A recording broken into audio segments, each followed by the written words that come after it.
The United Nations Charter and the ideals it represents are in jeopardy. We have a duty to act, and yet we are gridlocked in colossal global dysfunction. Mas hoje, o conflito na Ucrânia serve de alerta. Uma reforma da ONU é essencial para encontrarmos a paz mundial. Desde América Latina convocamos a Ucrania y Rusia a hacer la paz. Solo en paz podremos salvar la vida en esta nuestra tierra común. على كل حال مهما استمرت الحرب ودوامها لن يغير هذه النتيجة، بل سوف يزيد من عدد الضحايا كما يضاعف آثارها الوخيمة على أوروبا وروسيا والاقتصاد العالمي عموما. Ukrayna'da 7. ayını dolduran ihtilafın ilk gününden bu yana savaşın kazananı, adil bir barışın ise kaybedeni olmayacağı düşüncesiyle hareket ettik. As political leaders convene in New York for the 77th United Nations General Assembly, the ongoing war in Ukraine casts a long shadow over the annual gathering, with the Secretary General warning that the world is in great peril.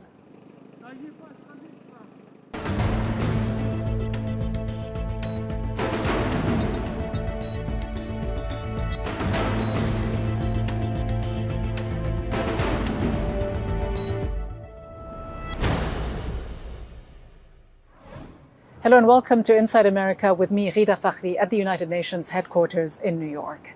As this year's United Nations General Assembly gets underway with nearly 150 heads of state and government in attendance, the UN Secretary General urged collective action to address the world's pressing problems, from climate change to the pandemic to the deepening geopolitical divide and persistent inequalities. But there is little doubt that the war in Ukraine is looming large over the UN, with Ukrainian President Zelensky given special permission to address the gathering remotely. With no indication of any diplomatic initiatives here at the UN, is there hope for diplomacy? Joining me now is Stephane Dujarric, spokesman for UN Secretary General Antonio Guterres. Stephane Dujarric, where does the war in Ukraine fit on the scale of priorities for the Secretary General at the beginning of this UN General Assembly session? And to what extent does it matter where it fits in terms of what happens here in New York versus what really impacts what's going on the ground in Ukraine?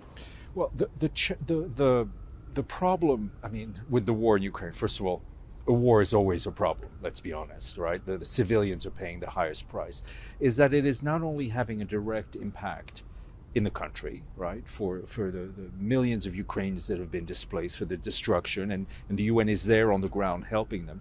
But also we're seeing the global impact of this war on food, on energy prices, and all sorts of other aspects. So the war in itself has a global impact, which we're having to deal with, which the Secretary General is very much focused on addressing, especially on the food issue.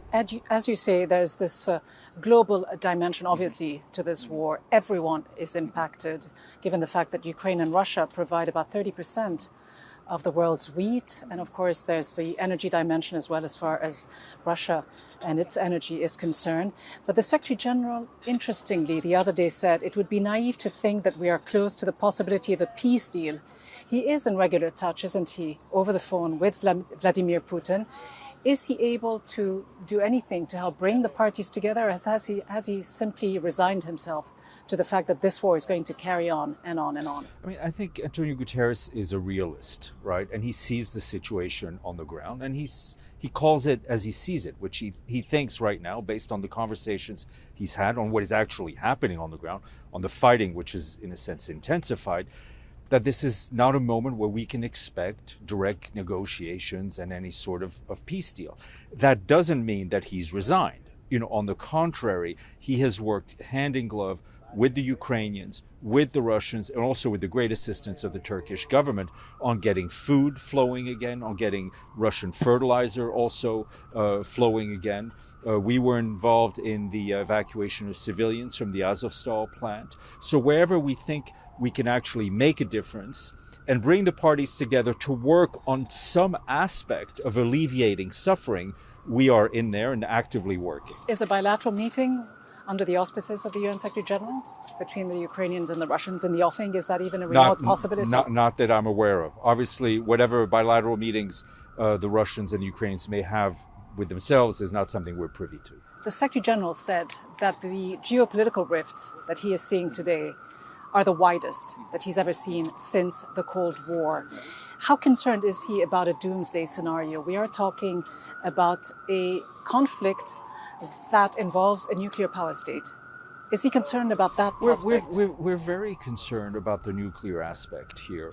Not only, we've talked about the unthinkable scenario where nuclear weapons would be used, but also the risk of nuclear power plants being either attacked or being used in military operations. And we very clearly called for these power plants not to be attacked and not to be used as a place from which you launch military operations. It's one thing to call for all of this and to sound the alarm bell. It's another to be able to really change and affect the dynamics on the ground. Sitting here at the United Nations, does all of this show the limitations, not to say the abject failures of the UN system? Well, but I think it depends what UN you're talking about. The fact that there is division in the Security Council is plain for all to see. That's not something the Secretary General can be held responsible for. We are actually actively working. We had UN inspectors go to the Zaporizhzhia nuclear power plant. Because of the Secretary General's efforts, you have Ukrainians and Russian naval officers, as well as Turkish naval officers, all sitting around the same table in Istanbul, ensuring the free flow of food for the benefit of the greater world. So I think the Secretary General has been very much in the center of things where he's able to make a real difference. And he has been quite, I would say, surprisingly vocal on so many issues lately. But many around the world will look at the UN General Assembly with skepticism. They see it as a sideshow, as an opportunity for world leaders to come to the United Nations to lecture and grandstand. You and I have been meeting here at the UN for many years at the risk of seriously dating ourselves. Yes. But how would you see this juncture in the UN's history? Is the UN dead, as so many people like to say and have been saying for many years? Well, let me ask you something. If the UN were not there, who would feed millions of refugees? Who would ensure that millions of children are vaccinated against polio, sometimes in the middle of war zones? I think the UN's humanitarian arm, the UN's peacekeeping arm is actively engaged. So I think to blame the failures of the UN on a handful of member states who can't agree, I think is looking at the wrong part of the United Nations. Because throughout the world, you have hundreds of thousands of UN civilians and peacekeepers who are literally on the front lines. And if they weren't there, it would be even greater chaos. You mentioned chaos, you also mentioned peacekeeping. Is it time for a new peacekeeping force in Haiti? In Haiti, the Security Council is giving us a mandate to look at how we can better support the government of Haiti in terms of bolstering their own security apparatus. It doesn't seem that there is a great appetite to resend another peacekeeping force in Haiti. We're obviously extremely concerned about the state of the country, the violence that we're seeing. Because of the gang activities, we're not able to deliver humanitarian aid. Our own operations are paralyzed because of the violence. There's also the risk of conflict over Taiwan, which would bring in obviously China and potentially even the United States. Listening to President Biden say just recently that the US stands ready to defend Taiwan if it is attacked militarily. Does the SG see the potential of another conflict there, and how concerning would it be? Well, I think it is so important for the US and the People's Republic of China to work out whatever differences they have through calm discussions. We were concerned about a decoupling of the US and China. I think any sort of heightened tensions between the US and China would have disastrous consequences for the world. What about the issue of Iran? Because the Secretary General himself said that he was hopeful at one point, that it was, we were about to have a deal. And now he says he is less so. Iran's president, he is here at the United Nations. Could this issue be resolved sooner rather than later? And is there a role for the UN Secretary General to play? Well, the Secretary General himself is not a party to the JCPOA. The IAEA, the UN's Atomic Energy Agency, is more closely involved. The Secretary General has been kept in touch, speaking to the Europeans, the Americans, and the Iranians. And his call and the message he's delivering to discussions in person is for greater flexibility for all the parties to return to the JCPOA, which we've always supported. It is an extremely important diplomatic achievement. But let me ask you finally, I mean, there's so much going on at the United Nations today, as there always has been. Some people suggest that the UN hasn't been challenged, its authority, its principles, to this extent with the war in Ukraine since 2003, the days of Kofi Annan, that you and I remember well, when the US went to war, in the words of the former UN Secretary General, illegally, without that second UN resolution. Yeah. Are we looking at the same challenging moment for the United Nations? How do you compare it to previous years? Well, it is extremely challenging, and I think the Secretary General was correct when he said we're seeing global divisions not seen since the Cold War, so not even seen worse than we saw in 2003. I mean, the war in Ukraine, the Secretary General has been very clear that the Russia's invasion is a violation of the UN Charter. But we have 193 member states who have pledged and signed on to the ideals in the Charter. It is incumbent on them to actually respect their own engagements they made to each other and to their people. But it can be made selectively, obviously. Well, I mean, there's realpolitik, and it's true. I mean, we're not blind to the state of the world, but let's remember where the responsibility lies. Where the responsibility lies, does it lie once again with the permanent 5 members? Can we see any fundamental change? And again, the question that never goes away, that nagging question of, is the United Nations fit for purpose? Because the SG himself has said, we are seeing great divides. Yeah. The world is so polarized, it's plain for everyone to see. Is the UN Well, since 1945, the UN has been in a constant state of adaptation to adapt itself to the realities of the world. I mean, peacekeeping wasn't thought about when the Charter was signed, the humanitarian work, all the things that we do in the field. We are far from perfect. Nobody would say that we are a perfect organization. But the Secretary General is constantly pushing for us to be more fit for purpose. But one of the important things of that being fit for purpose is Security Council reform, right? Which is incumbent on the member states themselves to agree on what that reform looks like. Will that ever happen? Is anyone willing to let go of their you and I betting veto people? power? I don't know. It's a valid question, but it has been the Secretary General's mantra, and frankly, the last 2 Secretary Generals that I've had the privilege to work for have all called for this reform because it goes at the heart of the credibility of the UN's work in peace and security. A watershed moment. Let's see if political leaders gathering here at the UN this week are able to live up to the world's expectations. Stephane Dujarric, spokesman for the UN Secretary General, a pleasure to see you as always. Always a pleasure. Thanks so Thank much. You. Thank you. Despite the ongoing tensions and conflicts around the world, it is the war in Ukraine that remains the main focus for Europe, with Baltic nations Latvia, Estonia, and Lithuania closing their borders to most Russian citizens over the Ukraine war. Joining me now is Latvia's ambassador to the United Nations, Andrejs Pildegovics. Ambassador, the war in Ukraine has been going on for quite some time, though it's taken another turn since February of this year. The EU and NATO have both been applying sanctions after sanctions against Russia with little effect.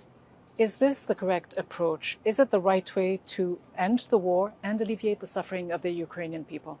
Well, from the Latvian perspective, this is not just a conflict. This is not just one of the military hostilities. We believe this is a fundamental threat to the whole international system of post-Cold War. Therefore, we believe that the international community and the UN should pay particular attention to this subject. First of all, we have to do utmost to support self-defense of Ukraine. And Latvia, as other 2 Baltic states, Estonia and Lithuania, we have provided 0.8% of our GDP in our military, economic, humanitarian support. Secondly, we believe that we have to continue sanctions, economic sanctions, political sanctions, and among other things, as you might know from this week, Baltic states and Poland, we have implemented special measures to limit the access of the Russian citizens to the Baltics. We deny access of them with the Schengen visas. We think that... But one could argue that this is an extreme measure, in fact, that is discriminatory in its nature, because you are denying entry to your country. So are the other two governments that you mentioned, Estonia and Lithuania, to Russians based on their nationality, just because they're Russians. Couldn't this backfire? It is an extreme measure under extreme circumstances. We have seen it for the first time when one country in Europe deliberately, with full intention, declares annihilation of a neighbor, dismemberment of a neighboring state, founding member of the United Nations. We think this is profound. Of course, this is a war initiated by Mr. Putin and his cabinet, but it's still largely supported by the Russian society. Therefore, we think... But aren't you though violating the rights of Russians, not to mention violating the Schengen visa rule? And as I say, couldn't this backfire by making Russians even more angry towards your governments and also the West in general? Well, we provide opportunities for Russians to come to Latvia and the European Union on humanitarian reasons. But 7 months have passed since the beginning of the war. We see colossal damage done to the world, to Ukraine. We see Ukrainian nation bleeding, and we see statements by President Putin, who believes that everything is going on according to his plans. So we believe that we have to react with special measures. But why react on your own without an EU decision? Well, we made a decision on behalf of the regional group. It's 4 states, Baltic states and Poland. We think that this initiative will be backed also by other European members, including Schengen member states. And since the beginning of the war, the Baltic states and Poland, we have been in the lead.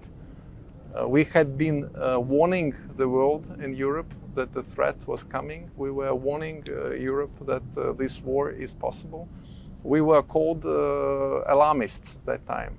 And there is little comfort understanding now that we were right. But in the end, will this war be settled? Will it be resolved on the battlefield or at the negotiating table? I think it will be resolved both on the battlefield and with successive negotiations. But the prime goal now is to support Ukraine to liberate their land, to restore their territorial integrity within the UN recognized borders. And self-defense is sacrosanct. Article 51 of the UN Charter, it has to be implemented. It has to be defended. But so you are saying you are in favor of a diplomatic solution, of negotiations. Do you believe that the United Nations should be at the forefront? Because one could argue that the UN hasn't done very much. Yes, it helped achieve the grain agreement, as important as that is. We haven't seen any further initiatives. Should the Secretary General mediate? Should he roll up his sleeves? I agree. I agree that the grain deal is important, and I agree that humanitarian support by the UN agencies was very, very essential. But this is not enough, and we have been calling on the UN member states and also on the UN Secretary General and General Assembly to do more. One area which we believe is crucial is accountability. Here we see the crime of aggression, the prime crime according to international law. And we see massive atrocities, war crimes committed on Ukrainian soil. Therefore, we believe that International Criminal Court, Court of Justice, and we believe that even special tribunals are needed to deal with this crime and deal with the perpetrators. If justice is not restored, then that would be an invitation for further dismemberment of sovereign members of the United Nations. Do you feel that the Russians may have a point as well when they talk of provocation, when they say that the West and other European countries aren't taking their own security concerns into account, their own grievances? Well, we believe that this is a completely bogus, fabricated argument. Latvia has been a member of NATO for 18 years, and we have had an absolutely peaceful border with Russia for those last 2 decades. Our trade was going on, our relations were good, but this cohabitation was destroyed by Russia. Russia invaded Georgia, Russia invaded in 2008, Russia annexed Crimea in 2014, and now they announced publicly that they are going to submerge Ukraine, and they deny the identity of Ukrainians, saying that this country will disappear. This is unthinkable. This is, from us, this is a repetition of the 20th century. It has to be stopped. An aggressor has to be punished. How concerned are you about the situation escalating further, seeing a Crimea scenario in the Donbass, if the Russians hold a referendum, if ultimately they annex the Donbass? How concerned are you about an escalation? Well, we are, of course, following those developments, and our position is unchanged. We will not recognize those referenda. We will not recognize any land grabs by Russia in the area. We will never recognize any spheres of influence. And we believe that Ukraine deserves military support, ultimate military support. We have provided... But is that the solution, though? More weapons sent to the Ukrainians? Will that make the situation safer? We believe that this is very crucial. We gave 1/3 of our defense budget to Ukraine even before the war. We saw Russian threat very, very serious coming, and we believe that it has to be continued. It is, looking from the Ukrainian perspective, it's a just war. They are protecting their country, their nation, their borders, and they have to be supported until Russian troops are fully withdrawn from their territory. All right. Latvia's ambassador to the United Nations, Andrejs Pildegovics, thank you very much indeed. Thank you so much. The 77th session of the UN General Assembly began this week with its almost ritualistic high-level debate of heads of state and government and ministers descending on Manhattan. But debate is a misnomer. Everyone comes here with a set of prepared statements. This year, as expected, the war in Ukraine looms large in the hall of the General Assembly, as if older conflicts that should also be at the center of the political agenda and of United Nations action have been resolved, from Yemen and Syria to Mali and Libya. And as if that weren't enough, rising tensions between the United States and China over Taiwan could shatter for good the international order as we know it. The UN and its Secretary General, despite sounding the alarm about the great peril the world is in, appears unwilling or perhaps incapable of taking the bull by the horns.